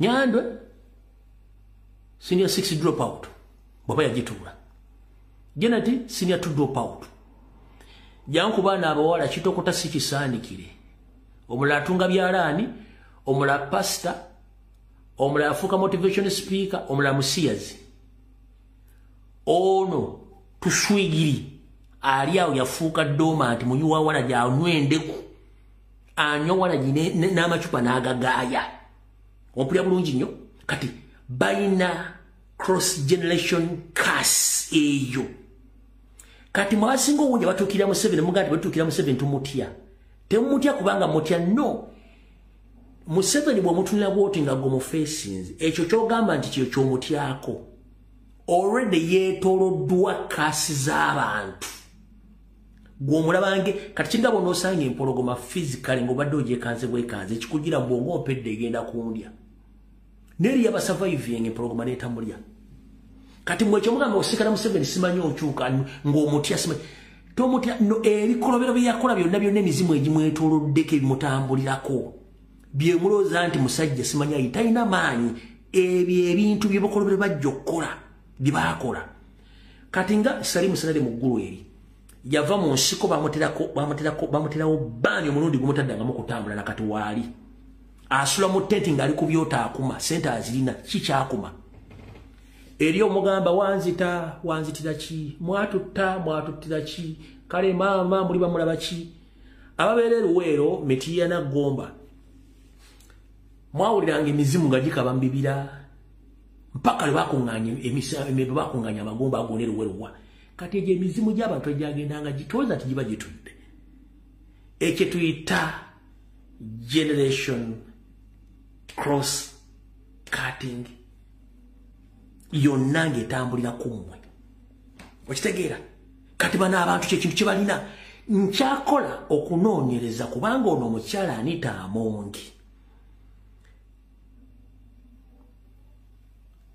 isitole we si mulungi nnyo emabega eyo ngenda kuddamu odiigi nali mwogeddeko naye alinamu omusaayisaayi mu ngalo ze alinamu omusaayisaayi alinamu omusaayi kwekwo okwogera nga yeepika oli ayogera alina obusungu gwe okwogera nga yeepika alina obusungu ekyo tekiri nti nakyo wamuzala no abeera n'ekintu ekimugamba kimupika kati byebyo okitegedde bulungi nnyo kati byebizibu abantu bane bafeesinga kati njira kubuuza gw'otudde opulaningira okutta Kyagulanyi opulaningira okutta abaana ba struggle gwe azifu era togenda kufa awo tuvuddewo kati mu kutemaatema abantu okuli ensangi mu kutemaatema abantu okuli ensangi wano wakulu nnyo Christopher Damulira n'abitongole by'okwerinda kamba kuba eggoolo ate nga ya mukono Maradona gya kuba Bungereza okutemaatema abantu ensangi n'embitukamba kuba eggoolo nga ya World Cup niyo mukono gya Argentina gya kuba Bungereza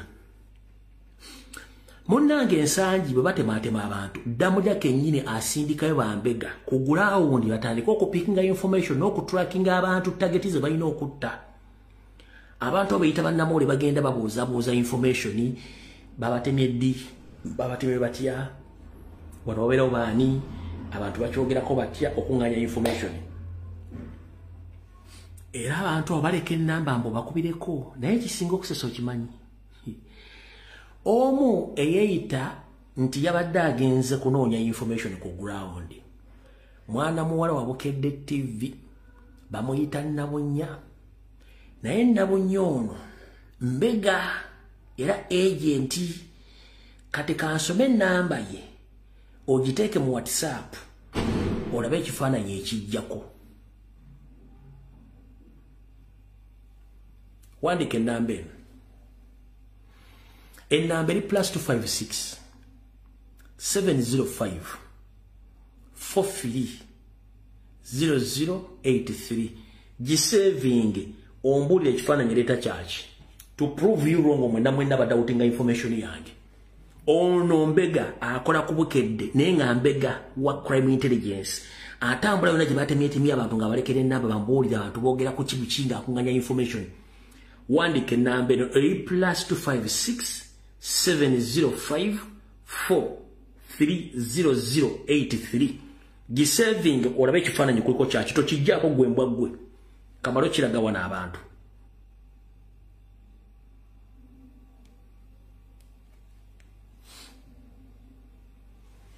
ekyo ekifaananyi kyani yiye ennamba kweri ekyo ekifaananyi kyani ennamba eriko wano ekifaananyi kyani tokijjaako togeza n'ojjako ekifaananyi kino ennamba yiyo waggulu gye mbasomedde ogiraba yiyo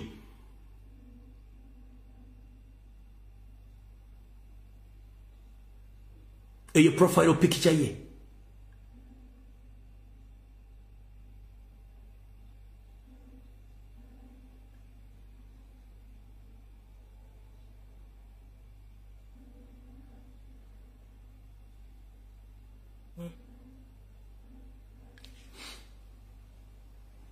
agisevinze yogera bulira bana bantu ekifaananyi kiriko tojjako profile picture girekeeko gweyito Wabukedde spy wa crime intelligence gisevinge egenda kuleeta ekifaananyi kya Christopher Damulira kikyo omaze okiraba tokijjaako kati abo batambulamu gye batemaatema abantu ebibijambya be bagendeeko otandika okubuuza bategeere bategedde baani abatemye kiki ekiriyo mbundi munnamawulire akulekera ennamba kati ennamba neera bayitako ekifaananyi ekifaananyi kya Christopher Damulira be bambega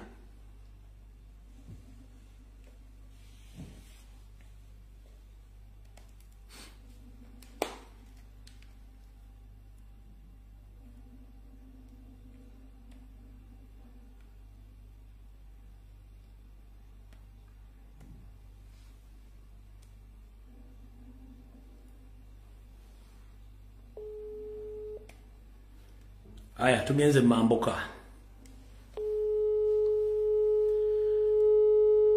Ensangi nvudde mbwadde information katugenze mamboka. Yes, comrade. How are you? I'm okay. How are you, Mr. Strike Machine? I'm okay. We've left with 20 minutes to discuss about the information we're going to distribute to Ugandans here. Yes. So please, can you inform Ugandans what is taking place in the northern part of the country? Oh. Yeah. Hey, greetings to you, comrades who are watching the stream, and I hope you're doing well wherever you are.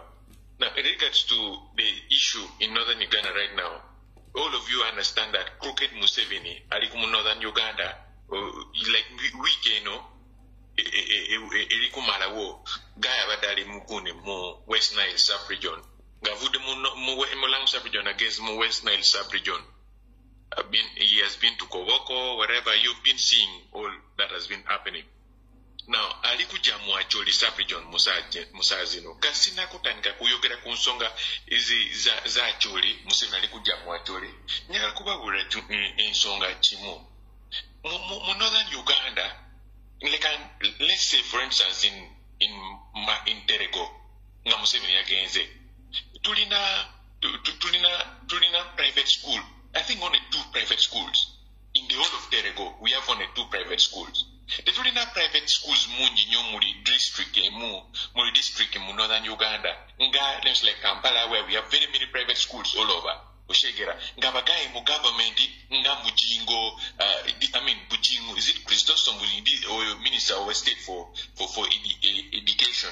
Gari na set a high school alina bisomero abagaye mu government banyo balina somero mu Kampala mu eastern Uganda awala south baguze ntaka bazimbye somero ekara bali kukola business olina kutegera buntu Musazino abasomesa government teachers bali mu strike bali kuzoganya kale sokola mu northern Uganda like the whole of Terego we have only 2 private schools. There are very many other districts in Lamore, like for instance in the Acholi sub-region, like I think only 1 private school, and that private school is also not really that functional. Echirala jona muri omwana muri parent mu northern Uganda ba sindika abana byawe mu government school UPE USE kusoma musazi abasomesa bali kuzoganya mama tama ali ku campaigns ne Museveni oshegera mulaba muri campaigns yona mu rally yona yenyini agenda ne Museveni mu northern Uganda. Now the Minister of Education is in a campaign. She has it's like done a devia to teachers concern. Now who I think woman among Neta Yebwa they suspended parliament and bali mu campaigns ne Museveni mu northern Uganda wali abe bali ku dancing alingala omwala abe mu video nyinyi bingi nyo akati Musazi n'ensonga tife tulina abaana bali waka abaana tebe kusoma but Museveni bali kutambula ne mukazi we ne Amongi nga parliament bali lune kuyogera ku nsonga zino kukola supplementary or kukola lemons like such a budget allocation so that teachers concerns are taken care of abaana basomye akati UNEB likuja PLE, UCE, UACE, likuja like time this November people will be doing examinations. So now, Ochamu Acholi sub-region Museveni likuja on the 22nd he will be in Moya and Gulu. He will go to Kitgum, he will go to Lamore and those stuffs, and he will conclude with a beam at the end of the week, this coming week.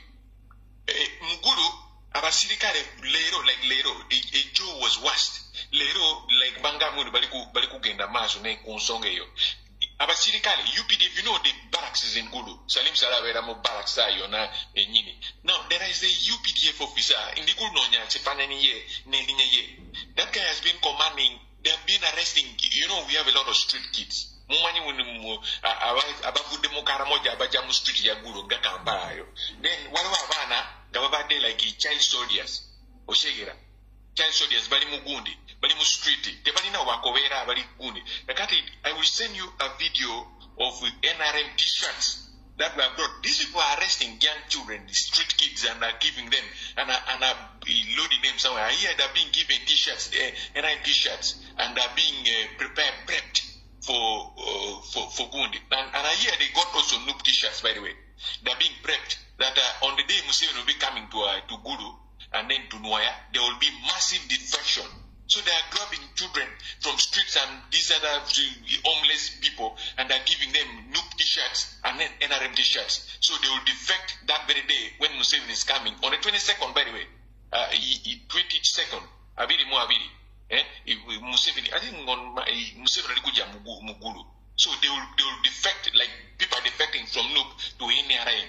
So that is a very serious situation which is affecting people right now in northern Uganda, like the situation on ground. Okwata abantu abana n'abantu gante balina eminyumba oba sindikira mu barracks. Then like on the day when Museveni will be coming, bayagala kusindika abantu abo ne noob t-shirt when bali defecting from a noob to NRM.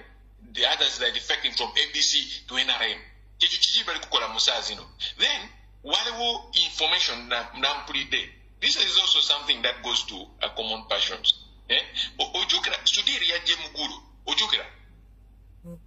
Continue. Hello? Yes, I remember. Sudiri came to Gulu. Bunu simanya Rajivu's drive. Mumumani titi Sudiri yakoze mu Kampala. You can start with Shimoni. Shimoni, you remember there was this place here called Shimoni. Yes. Shimoni Secondary and Primary School. Our Kingdom Kampala by Zimbie. Yeah. In the early in 2007, 2005, Shimoni was there. Museveni went to the owners of Shimoni, told them that Mudina go buy one. Tuyagala kuzimba gundi hotel kugundi ku Ostinga Chogam Queen Nevada alikuja mu Uganda in 2008. You remember that time? Yes. These people of Shimoni from there and the Bazimbie Musazino Sudiri Kingdom Kampala area. What in Takabini Yobilina issues you find Sudiri land government, they are always interconnected. Now Bangami when Sudiri I see Muguru, do you know Salim said almost one half of Gulu. Come again. Never politicians like Abamao, Abama Penduzis, Musazino Ochegara Bagai Yonaba, but more NRM. According to politician about Kakar Musazino guys Mugulu, Ayaga relocating a Mugulu, Kokola businesses in Taka. Bayaga Kutandika could buy in Takayaba. Karabando Vasili Musazino, of course, the political weather is just Oshegera. Ojukra, one guy Bamita killed Barolina. You remember? Yes, I know him. Oyosebo, Adina private school, Boyale, Kiriandongo district, Mubuyale, Adina private school. Musomero private sumero ya Zimbie sumero nyingi nene nyo akana likola business ejo ya recording a video alikulira abantu bundi afunye sente yafunye kigate akavundi on the 20 is it on the 21 on the 24th when Museveni is coming on the 22nd when Museveni is coming to Amoro everybody has to go to attend the rally opposition MP abara limu FDC. There was a time President Robert Kyagulanyi appointed him to be the coordinator for People Power in Northern Uganda at a time when People Power just started. Guy Musazino alikugamudi abantu balina kugenda kwatendinga realiza Museveni afunye kigati alina soma bampuli de bundi Janet yamugamundi goyogera ebyekisiru ku government tujja kusalawo license ya somero yo mu Bweyale. Katigari na kuyogera njakusineka video later after this conversation ojakujira maybe ojako sharing abantu balabe mu social media kikigaya alikubulira. The unfortunate thing is alikuyogera mu luchoyi. But abantu on this day you shouldn't do anything, you shouldn't go anywhere. You just go to president's rally, go and attend his rally, go in large number. Petwagambi twatandise kuyomba tugamundi. Now, abana bali waka Musazino, mama tama likutamira Museveni. What will go into Museveni's rally help in regards to addressing problems of Acholi? Ojukra buli chofe twayombye ensonga zapa. Ojukra mama Karina nabanja yaje mu apaga bundi betulina abantu bali kuvaawo mu apa isimanya baje kuwa is it 10 bags or 15 bags of semen plus 15 million and then 15 iron sheets. Golina kuvaawo kuntakayo buni investors bali kuja. That's what they've stated to say. Even in the constituency of Gilbert Olanya, by the way. Who said so? Who said so? Gilbert Olanya. Gilbert Olanya is the one telling people Bumbadina Kukena Museveni Israeli. Or the opposition, or the Kuburi Abantu, bundi bagende ku Museveni Israeli. Baya afunye kigati banga bundi matamu ya mukubde bamukubde simu bamuga bundi oba ayogere ibye kisiru busimanya against government bajja kusalawo license ya somero ye mupuyale so guy na kuyogera good things about government. If there is nothing good to talk about, now he's mobilizing people to go and attend Museveni's rally. Can you imagine you're an opposition member of parliament, as you say, and you are talking good about government? You're saying everybody should stop whatever they plan to do that day to go and attend Museveni's rally in Amoro. That is what he's saying to people. In a video, by the way, Chokorabe. Then Ojamu Mugundi, with this today, there should be a little Jakun and Takensenakuga. Bagamu Atani Gugula in Taka. He's buying, you come to city, to a place like Gulu City, and you're buying like 5 acres of land with the hundreds of billions. Ofuna said is over. So publicly, you are telling Ugandans that Sudia shifted from Kampala, now is trying to settle in Gulu. The very thing, he might not be, he wants to create another branch of Sudir racketeering. By the way, me, I was young, at that time I was still very young. You remember there was a time in the early 2000s something called Scratch and Touch. Is this Scratch and Rush? Yeah, that is called, it was called Premier Rotary. It was called Premier Rotary. Do you know how Sudir scam people with Uganda with that kind of... Hold on. There were two companies. One was called Jada, which was led by, I think it was, Jada was owned by, the PPF team leader. I think it's Waswabiri Gwa. Jada, I think Jada was owned by Waswabiri Gwa. Then Premier Rotary was owned by Steve Paladia. Those are the two people, yeah. I've recorded, yeah. They robbed people in Kampala. Yeah. Imagine, okay, in Kampala, Musazi, people are awake civically. They know those are Kuba Muntu Kampala like easily.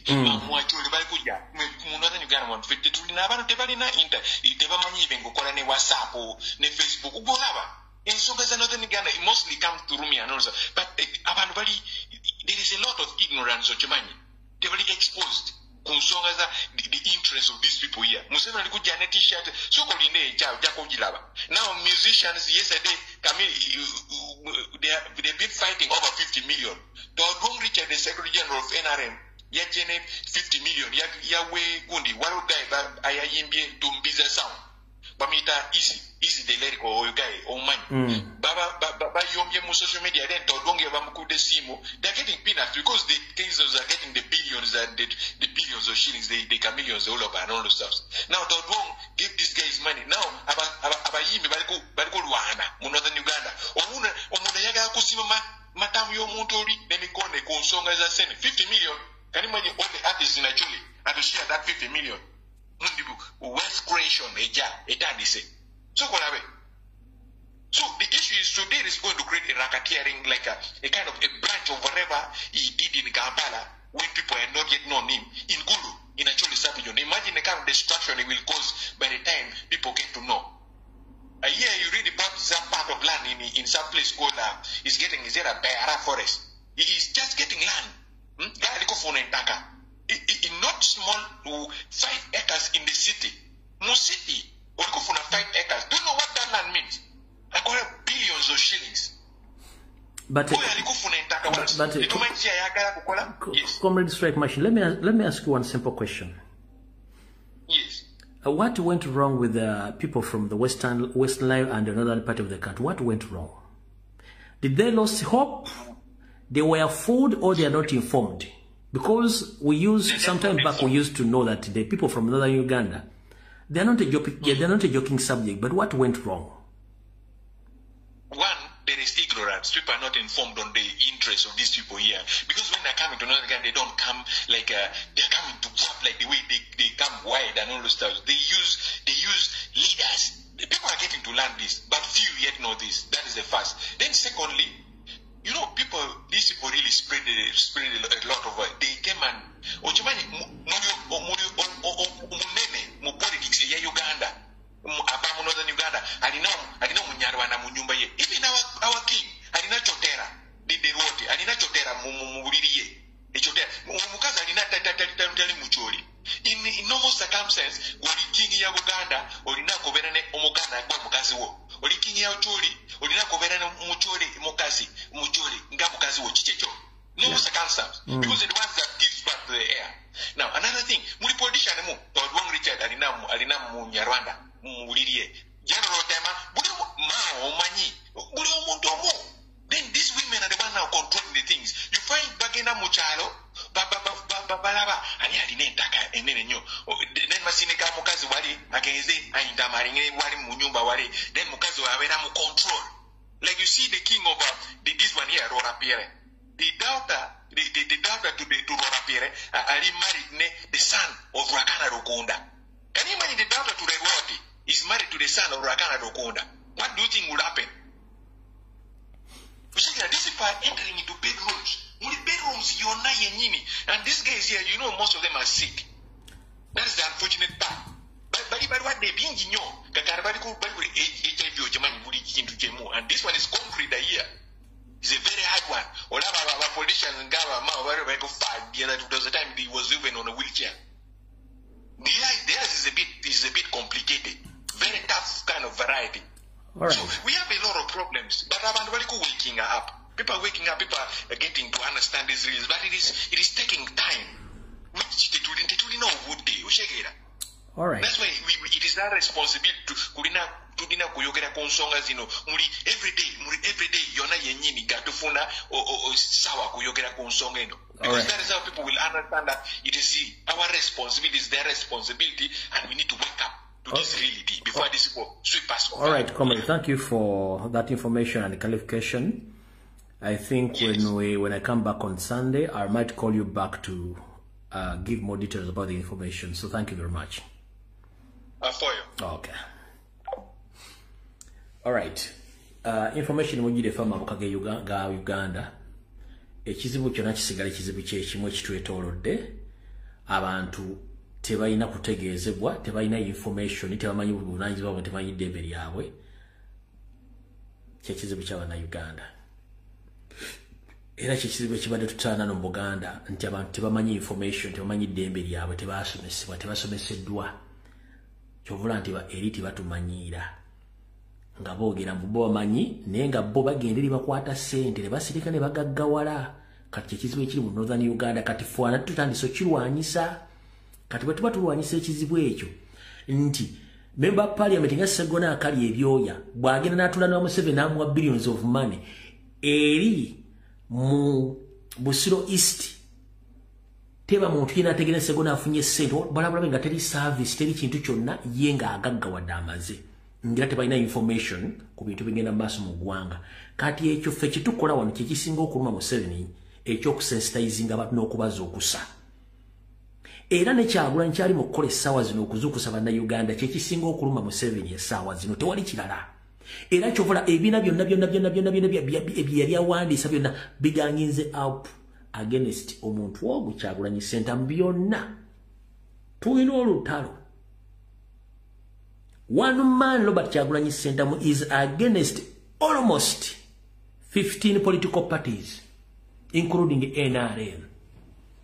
Bamusulako, bamusiibako, bamwogerako, bamukererako, bamunywelako amalwa, ba TV presenters, bonna bakirira ku muntu ogwo. N'ekyo kikulaga ki? Kikulaga nti Kyagulanyi w'amaanyi. Kasajja katono akanyomera mitala wa mugga. Linda Kigweyo watu afumita mbobo. Eno kuno temujja jifumita. Erejja kuyita oyisi. Nkiddamu. Kami katono okanyomera mitala wa mugga. Linda Kigweyo watu afumita mbobo. Temujja kufumita muntu yenna. Era ensegenda tambula. Nga temuliiwo nga naffe tetuliiwo. Akatambi nkafundikidde Mukama bampe musingo okwagala. Tujja sikano nakulona mweraba video wedde.